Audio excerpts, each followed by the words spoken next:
to 20, the final. All right, joining us right here to talk a little bit more about the game, Mike Bako, sports editor for the Daily National. Mike, thank you so much for coming in.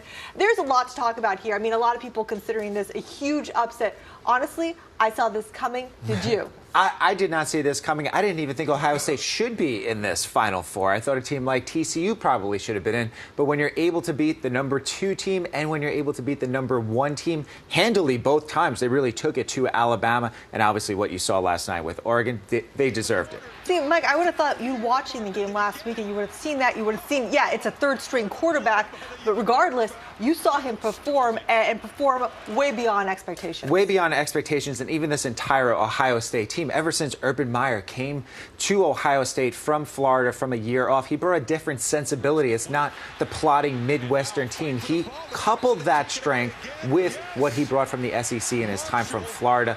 5-6 years ago, they would have been blown off the field, but now they're combining that SEC mentality with the grit of the Big Ten. Urban Meyer definitely leaving his legacy, but what about the legacy of the college football playoffs here? I mean, this is the first time that this championship game has been played. A success, no doubt. A success, no doubt. You look at the two semifinal games, the two highest-ranked TV programs in cable history. Certainly last night's game will probably beat both of those. But when you have four teams, you get the four best teams, and you saw what Ohio State was able to do. They got hot at the right time, and even with a third-string quarterback, he played like a first-stringer yesterday. Yeah, you talk about a third-string quarterback. Let's talk about, Heisman Trophy winner Marcus Mariota. I mean, this is a man who had huge expectations and definitely fell short. Now talking about the NFL draft, he's waffling right now. Waffling a little bit. I think when you go out with a whimper instead of a bang, I think even if he had a really good game, he could have gone out, held his head up high.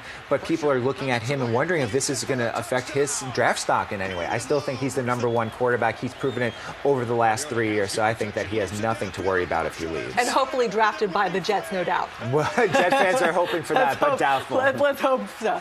Mike Bako, always good to see you. Thanks so much. Guys, I'm going to send it back to you, too. All right, Andy, thank you so much. So ahead this morning, the big name in furniture that's now coughing up more than a